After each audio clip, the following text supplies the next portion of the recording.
안녕하세요. 민권센터 김갑성 국장입니다. 오늘 커뮤니티 액션 시간에는 저희가 특별한 손님을 모시고 시민권 신청에 대한 얘기를 나눠보도록 하겠습니다. 오늘 모신 분은 우리 민권센터의 법률 서비스 코디네이터인 박연정 선생님입니다. 안녕하세요. 네, 안녕하세요. 예, 오늘 나오신 이유는 저희 이제 민권센터에서 많은 한인분들 시민권 신청 대행을 해드리는데 그 과정에서 그 주의해야 할 점, 그 다음에 어떤 분들은 좀 문제가 있다는 그런 내용들을 중점적으로 설명을 해드릴 겁니다. 그 제목은 시민권 신청 과정과 문제가 되는 사례들이고요. 그래서 설명을 들어보겠습니다. 네. 일단은 지금도 시민권 신청 문의가 굉장히 많이 오고 있는데요. 저희가 전화로 이미 상담을 진행함에도 불구하고 실제로 만나 뵈었을 때 문제가 되는 요소들이 좀 많았던 케이스들이 꽤 있습니다. 근데 그런 경우에는 저희가 이제 밸런스를 따져보거든요. 이분이 시민권을 취득함으로 인해서 얻는 베네핏보다 리스크가 더 크다라고 하면은 저희가 좀 도움을 드리기 어려운 상황이 되겠죠. 그래서 이제 그런 내용들이 계속 발생하고 있기 때문에요. 저희 센터에서요. 문제가 되는 케이스 사례들을 몇 가지 이따가 살펴볼 거고요. 일단 그거 살펴보기에 앞서서 지난번에 이제 제가 시민권 신청 대리 과정 그리고 시민권 신청 준비 이런 것들에 대해서 얘기를 나눴었어요. 그래서 그거 간단히 다시 한번 말씀 나누고 사례들 보겠습니다. 일단은 현재도 예전이랑 같은 방식으로 민권센터에서 계속 대리 신청해 드리고 있고요. 저희는 비영리 기관이라서 수임료는 없습니다. 다만 선생님들께서 충분히 서류 작업을 다 해오신 뒤에 약속 요청을 해주셔야지만 당일에 파일이 가능하세요. 이제 저희가 전화로도 충분히 상담을 하지만 아무래도 전화로 이야기를 나누게 되면 예민하고 민감한 부분에 대해서는 말씀하시기 어려우시거든요. 아무래도 저를 직접 보는 것도 아니고 또 서류를 보고 서로 얘기를 나누는 것도 아니기 때문에 전화 상담을 함에도 불구하고 문제 상황들을 잘 발견하지 못하는 상황들이 꽤 있어요. 그래서 그거는 저희가 직접 만나 뵈었을 때 다시 스크리닝을 진행하거든요. 문제되는 부분들이 있는지 없는지 매번 확인하고 있습니다. 그래서 이제 리스크가 크다라고 생각이 들면 죄송스럽게도 저희가 케이스를 거절하거나 다른 쪽으로 이제 연결해 드리는 상황이 생길 수 있어요. 그래서 제가 몇 가지 사례에 대해서 말씀 나눠 보겠습니다. 김모 씨는 2005년 멕시코 국경을 통해 미국에 들어와 서류 미비자 신분으로 쭉 살다가 취업을 통해 영주권을 받았습니다. 근데 이제 전화 당시에는 제가 알지 못했으나 실제 만나 뵈었을 때 이제 선생님께서 말씀하시기를 텍스 보고나 WT 기록은 모두 다 있는데 나는 그곳에서 일한 적이 없습니다 라고 말씀을 하셨어요. 물론 이제 이름이나 뭐 연도나 이런 것들은 실제 이야기는 아니고요. 제가 이제 재편성한 케이스고요. 이런 일들이 꽤 많이 일어납니다. 저희 센터에 오시는 분들 중에서요. 당연히 이제 생업을 하셔야 되는데 영주권을 받을 길은 없고 그렇기 때문에 이제 가능한 경로들을 통해서 이렇게 영주권을 얻으신 분들이 굉장히 많거든요. 이제 대답을 드리자면 이런 경우는 시민권 신청을 하지 않는 게 본인에게 더 안전하다고 말씀드릴 수 있어요. 왜냐하면 영주권 때는 이 기록들이 모두 잘 들어갔고 심사가 돼서 영주권이 나왔으나 시민권 신청을 넣으면서 이 기록들이 다시 재심사되고 그래서 긁어부스럼이 되는 상황이 발생하면서 영주권에도 이제 불안한 상황이 생길 수 있어요. 그러니까 그 당시에는 발견 안 됐으나 이번에 심사하는 사람이 더 이제 딥하게 이제 리뷰를 하다 보면요. 이제 이 사람이 여기서 일한 것 같지 않네라고 하면서 이제 removal proceeding 그러니까 이제 영주권을 이제 제거하는 과정에 들어갈 수 있게 되거든요. 그래서 그런 경우라면 저희가 이제 조심스럽게 말씀드리죠. 영주권을 그대로 소지하시면서 사시는 게 더 안전하시겠습니다라고 말씀드려요. 그 과거 서류 미비를 했던 네. 경력이 있는 영주권자라고 해서 네. 모두가 다 신청하면 안 되는 건 아니죠. 그러니까 이게 어떻게 미국에 들어왔느냐, 네. 비행기를 타고 인스펙션을 했느냐, 네. 혹은 없이 이제 보드를 이제 그냥 건너 오셨느냐, 있구나. 요런 것도 당연히 이제 저희가 스크리닝 하는 상황이고요. 그 이후에 또 이민국 쪽으로 청원 넣은 게 있느냐, 뭐 이런 청원을 넣었다면 어떤 경로였고 그 경로가 법적으로 올바른 길이었느냐, 이런 것도 다 따져보게 되고요. 그리고 이제 가장 중요한 건 영주권을 직계 가족, 그러니까 내 미국 시민권자 배우자 혹은 부모, 자녀 혹은 형제까지도 될 수 있겠죠. 근데 형제 같은 경우에는 영주권이 나오는데 10년 이상 걸리거든요. 그래서 그 경우는 좀 드물고 어쨌든 그렇게 직계가족을 통해서 받은 경우라면 이전에 있던 일들이 많이 경감돼요. 문제되는 요소들이 많이 이제 사면되고 경감될 수 있어요. 근데 이제 제가 말씀드린 이분 케이스 같은 경우에는 멕시코를 통해서 들어오신 부분도 문제 요소가 될 수 있는 거고요. 두 번째로는 또 이제 취업을 통해서 영주권 받았으나 실제 거기에서 취업하지 않으셨고요. 그래서 이런 여러 가지 요인들이 다 복잡하게 작용이 돼서 영주권에 문제가 있을 수도 있겠다라는 결론을 제가 얻었었고요. 그래서 이 케이스는 제가 안타깝게도 거절을 하고 일단은 영주권자로서 계속 사시는 게 좋겠습니다라고 말씀드렸어요. 네네. 그리고 또 다른 사례에 대해서 말씀 나눌게요. 이모 씨는 2000년 한국에서 일반 방문 비자, 그러니까 B2라고 부르거든요. 그걸 가지고 미국에 입국해서 계속 서류 미비자 신분으로 살다가 2018년 미국 시민권자를 통해 영주권을 취득했습니다. 그러나 2년 후 서로 합의 이혼을 하게 되었는데요. 이 경우에는 시민권 신청해도 괜찮을까요? 괜찮을 것 같은데. 예. 예, 이분 같은 경우에는 저희가 따져봐야 될 요소가 굉장히 많아요. 우선 처음 들어오신 거는 일반 방문 비자, 그러니까 인스펙션을 받고 들어오셨거든요. 그래서 그 부분은 문제가 안 되세요. 그리고 중간에 신분이 없었던 상태로 뭐 일을 하시다거나 체류하신 것들은 시민권자인 배우자를 통해서 영주권 받았기 때문에 그런 부분들에 대해서 걱정 안 하셔도 돼요. 네, 직계가족이니까요. 그리고 이제 중요한 부분은 이제 이혼 부분이 될 텐데요. 영주권을 받으신 이 경로가 결혼하고 2년 이상이 지났다라고 하면 처음부터 10년짜리 영주권을 받게 되거든요. 네. 이미 이 두 부부가 이미 계속 지속된 경우를 생활을 해왔기 때문에 처음부터 10년짜리 줄게 이렇게 되거든요. 근데 만약에 이분이 2018년에 결혼해서 2018년에 영주권을 바로 받은 상황이다. 라고 하면 그건 얘기가 완전히 달라지잖아요. 그래서 그런 경우에는 2년짜리 영주권을 받게 돼요. 처음에. 그렇죠. 그리고 2년 뒤에 그 임시 영주권을 영구 영주권으로 교체해야 되는 과정이 있거든요. 그러니까 이런 경우라면 언제 결혼을 했고 결혼 생활 얼마큼 했는지 그리고 영주권 받고 나서 또 얼마간 있다가 이혼을 했는지 뭐 이런 것들을 다 살펴봐야 되는 상황이에요. 그래서 이분 같은 경우에는 입국 기록에 대해서는 걱정하실 부분이 없으나 네, 이제 영주권 받은 것과 결혼한 생활 이런 것들을 다 합쳐서 저희가 고려해 봐야 돼요. 다행히 제가 실제로 만났던 분은 대부분 결혼 생활을 몇 년간 이상 하신 분들이었고 그 이후에 이혼한 부분들은 시민권 신청에 그렇게 문제가 되지는 않았어요. 요즘에는 이제 또 한국이랑 무비자 협정이 있어서 네네. 무비자로 들어왔다가 네. 또 체류 기간을 넘겨서 네. 서류 미비가 된 네. 분들도 있잖아요. 네네. 그런 분들도 비슷하게 보시면 돼요. 왜냐하면 일단 인스펙션을 거쳤다는 거잖아요. 비행기를 탔다라는 건요. 그 여권에 뭔가 사기성 문서가 없다라는 전제 하에 그런다면 문제가 없죠. 근데 또 때에 따라서는 뭔가 입국을 못 하시는 상황이 있으신 분들이 있어서 뭐 여권 기록이라던가 스탬프 기록이 이제 투명하지 않은 경우들도 있어요. 또 그런 경우는 또 다른 방식으로 저희가 상담을 진행하고 안내해 드리게 됩니다. 그리고요, 세 번째 케이스. 박모 씨는 한국에 아픈 노모가 있어 1년의 절반 정도를 한국에서 보내고 있습니다.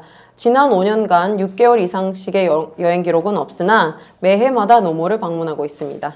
박 씨는 시민권 신청해도 될까요? 해도 되는 거 아닌가요? 해도 될 것 같아요. 이분 같은 경우에는요, 자격 조건 자체가 아예 없으세요, 지금요. 그러니까 이분이 어떻게 들어왔고, 그리고 어떻게 영주권을 받았고, 제가 여기에 전혀 언급을 안 한 이유가요, 그거랑 별개로 이분 같은 경우에 신청 자격 조건 자체가 아직 안 되세요. 왜 그러냐면 신청 자격 조건에서 18세 이상의 성인, 그리고 영주권 취득한 지 5년 이상, 그리고 영주권 취득한 이래로 1년 이상의 장기 체류 기록이 있는지 이런 것도 묻거든요. 근데 가장 중요한 건 신청 시점에서 most recent 5 years, 그러니까 그 5년간의 절반 이상을 미국에서 살고 있었어야 하고요. 그리고 특히나 6개월 이상의 이제 여행 기록들은 자제하도록 되어 있어요. 근데 이분은 6개월 이상 계속 매년 갔기 때문에 이분은 사실상 신청 자체를 할 수가 없습니다. 한다고 치더라도 이민국 측에서 편지가 날라올 거예요. 자격 조건에 부합하지 않는다라고요.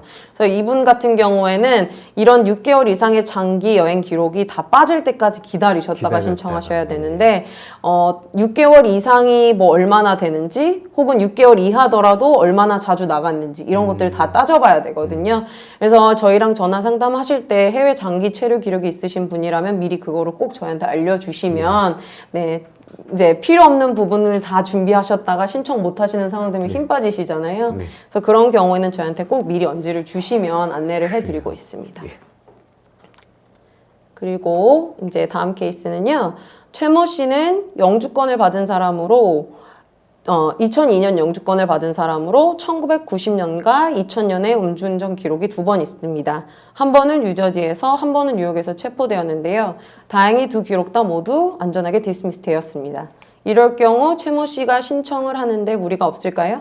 네, 이거는 신청할 수 있을 것 네네. 같습니다. 이것도 저희 손님분들, 어르신들께서 제일 많이 질문하는 부분이세요. 그리고 제일 저희한테 솔직하게 말씀 못 해주시는 부분이기도 하세요. 왜냐하면 그러니까 괜찮다라고 생각을 하셔가지고 말씀을 안 해주시는 경우들도 있고 뭐 기억이 안 나셔서 말씀 못 해주시는 경우도 있고 이러거든요.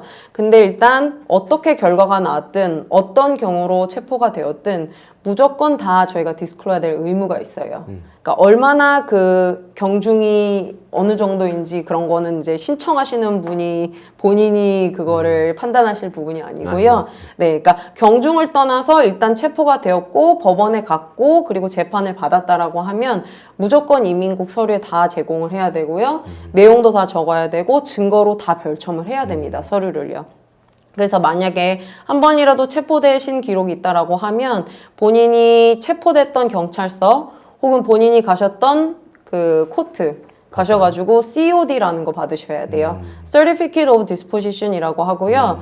그러니까 어떻게 체포되었고 어떻게 결론이 나는지를 보여주는 서류예요. 이거는 필수적으로 필요한 내용이기 때문에 단순히 뭐 밖에서 뭐 술을 먹어서 티켓을 받았다거나 뭐 피싱을 하다가 뭐 티켓을 받았다거나 노상방뇨를 했거나 이런 것들도 사실 다 포함이거든요. 경범해요. 그래서 그런 것들을 조금 귀찮으시겠지만 다 준비를 해주셔야지만 저희가 파일링을 해드릴 수 있습니다. 그렇지 않으면 이민국 측에서 이제 서류 내용에 없는 내용을 본인들이 찾았다가 서류 전체 내용을 이제 문제 삼는 경우들이 있거든요. 실제로 있었고 그런 경우에는 3년, 뭐 2년씩 펜딩이 됐어요. 케이스가요. 그쪽에서 이제 정보가 베리파이 되지 않았다라는 이유로 무기한 펜딩 시켰거든요. 그럴 경우라면 사실은 처음부터 준비를 잘 하셔서 하시면 충분히 빠른 시간 안에 시민권 신청을 하실 수 있잖아요. 그래서 꼭 저희가 늘 부탁드리는 거 경중을 떠나서 체포권이 있다라고 하면 꼭 COD를 받아오셔야 됩니다. 만약에 어디서 체포됐는지 기억이 어려우시면 민권센터 통해서 NYPD나 FBI 측으로 정보를 요청할 수 있어요. 그래서 그렇게도 도움 받으실 수 있으시겠습니다. 네, 그리고 이제는 시민권 신청한 다음에 타임라인과 안내사항들에 대해서 얘기해 볼게요. 일단은 저희가 파일링하고 나면 한 달 이내에 대구로 접수증이 갑니다. Receipt Notice라고 부르고요. 이제 편지가 이렇게 생겼으면 왼쪽 상단에 Receipt Number라고 기재가 되어 있어요. 그래서 보통 영어 스펠링 3개랑 여러 가지 뭐 숫자들로 이루어져 있거든요. 그래서 본인이 인터넷 사용이 용이하시면 그 번호를 가지고 케이스 추적을 하실 수 있습니다. 구글에 그 번호를 치면 USCIS Case Status 이렇게 나오거든요. 그래서 어디까지 진행을 됐는지 본인이 살펴보실 수 있고요. 그리고 그 다음에 오는 편지는 USCIS 어카운트에 대한 안내 편지인데요. 요거는 가입을 해서 케이스를 추적하고 문제가 있으면 뭐 리퀘스트를 해라 이런 건데요. 사실 저희 손님분들이 대부분 연세가 있으신 분들이라서 USCIS 어카운트 굳이 안 하셔도 됩니다라고 말씀드렸어요. 너무 어려워하시고 사실 크게 이렇게 도움이 되지는 않거든요. 그래서 요건 옵셔널로 알고 계시면 되고 그 다음에 오는 편지가 바이오메트릭스 노리스예요. 지문 채취 약속이고 이제 편지를 열어보기 전까지는 시간과 장소를 알 수 없거든요. 일반적으로는 거주지 가까운 쪽으로 이제 되는데요. 열어보기 전까지는 정확한 시간과 장소를 제가 안내해드리기 어려우니까 우편함 잘 챙기시고 시간과 장소에 맞춰서 가시면 됩니다. 그리고 이제 수개월 지나면 인터뷰 노티스가 오는데요. 이것도 마찬가지로 지정된 시간과 장소는 편지에만 나와 있어요. 그래서 편지를 항상 잘 챙기셔야 되는 거고 인터뷰 날에 시험을 보시고 그 다음에 인터뷰도 보시고 그리고 그 이외에 뭐 체크해야 될 상황들 뭐 있다라고 하면 그날 다 진행이 한꺼번에 되거든요. 네. 그래서 이제 시험 보는 날 말하기, 듣기, 쓰기, 읽기를 평가하고요. 미국의 정치 역사에 대해서 또 테스트를 하고요. 그리고 이제 이민관 성향에 따라서 신청서 N400 안에 들어있는 내용에 대해서도 충분히 물어볼 수 있습니다. 그래서 본인 서류니까 그 안에 있는 내용은 기본적으로 숙지를 하고 계신 게 좋고요. 그리고 이제 저희 손님분들께서 많이 질문하시는 내용 간단히 말씀 나눌게요. 모국어로, 그러니까 한국어로 볼 수 있는 자격은 언제가 됩니까? 라고 질문을 굉장히 많이 하시거든요. 그러니까 세븐이 룰로 기억하시면 돼요. 70이요. 나이가 50세 이상이고 영주권을 20년 이상 갖고 있었거나 혹은 나이가 55세 이상이고 영주권을 15년 이상 갖고 있었거나 안타깝게도 미국에서 오래 사셨더라도요. 영주권을 오랫동안 갖고 있지 않으셨으면 해당 사항이 없으세요. 예를 들면 연세가 뭐 80세, 90세 되셨더라도 영주권 받은 지 15년 미만이면 통역을 받을 수 있는 방법이 없습니다. 그래서 그런 경우에는 영어로 그냥 시험을 보셔야 돼요. 그리고 이제 60세가 넘고 25년 이상 영주권 취득한 경우라면 특별 케이스로 가서요. 더 짧은 시험을 모국어로 볼 수 있어요. 그러니까 나머지 시험들은 모두 다 100문항씩 공부하셔야 되거든요. 10문제 물어봄에도 불구하고 100문항 다 공부하셔야 되고요. 60, 25, 그러니까 60세 이상이시고 25년 이상 영주권 갖고 계셨으면 20문제만 공부하시면 돼요. 네, 그 중에서 10문제를 질문할 거고 6문제 이상, 60% 이상 대답을 옳게 하시면 통과되는 거예요. 그래서 이제 이 모국어로 네. 시민권 시험을 봤을 경우에는 이제 인터뷰를 하러 갔을 때 생략되는 게 이 영어로 말하고 듣고 쓰고 읽기 이 부분은 다 웨이브가 됩니다. 생략되고 다만 이제 그 모국어로 미국 정치 역사에 대한 테스트는 또 해야 하는 되고 거죠. 예. 신청서 내용에 대해서도 랜덤으로 물을 수 있고요. 통역이 제공이 되는 그렇죠. 거죠. 통역관은 자동으로 제공되니까 누굴 모시고 가시면은 안 됩니다. 예. 예, 예. 뭐 특별한 케이스, 뭔가 몸에 장애가 있으시거나 내 리걸 가디언이 있거나 뭐 이런 경우라면 미리 신청해서 모시고 갈 수 있어요. 그런 경우가 아니라면 누굴 모시고 가더라도 같이 들어가지 못합니다. 그리고 그래서 이제 이민국에서 통역관을 제공하는 그렇죠. 거예요. 팬데믹 기간 동안에는 이제 전화로 통역이 이루어졌는데요. 지금은 많이 정상화돼서 이제 다시 면대면으로 진행을 하고 있는 걸로 알고 있습니다. 그거는 이제 필드 오피스에 따라서 조금 또 다를 수 있으니까요. 그날 가보시면 아실 것 같아요.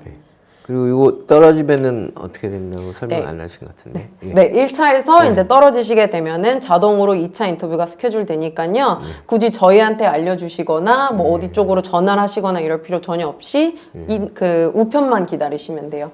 이민국은 모든 서비스가 다 우편이기 때문에요. 1차 떨어지면 이제 2차 인터뷰가 스케줄되는 그 노티스를 기다리시면 되고 열어보시고 이제 2차 인터뷰 다시 가셔야 돼요.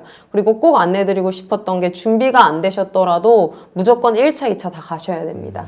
그러니까 보통 준비가 안 됐으니까 그냥 안 가야지 이렇게 돼버리면요. 케이스가 정상 종결이 되지 않아요. 케이스가 계속 열려 있을 수 있거든요. 그렇게 되면 추후에 신청을 못 하시거나 신청하실 때 뭔가 복잡한 문제가 생길 수 있어요. 그래서 준비가 안 되셨더라도 꼭 반드시 모두 참여는 해 주셔야 돼요. 그럼 1차, 2차 다 떨어졌다. 그러면 이제 케이스는 종결되는 거고요. 이민국 측에서 애드민 클로즈를 하고 본인께서 또 신청하시고 싶으시면 처음부터 다시 하셔야 돼요. 처음부터 다시 돼. 네네. 예. 뭐 이렇게 뭐 항의하거나 이런 절차도 있긴 한데요. 굉장히 드뭅니다. 그걸 통해서 다시 통과를 한다라는 게요. 그래서 저희는 그냥 다시 신청하시라고 안내드리고 있어요. 그리고 이제 인터뷰가 잘 통과됐다라고 하면 선서식으로 가야 하는데요.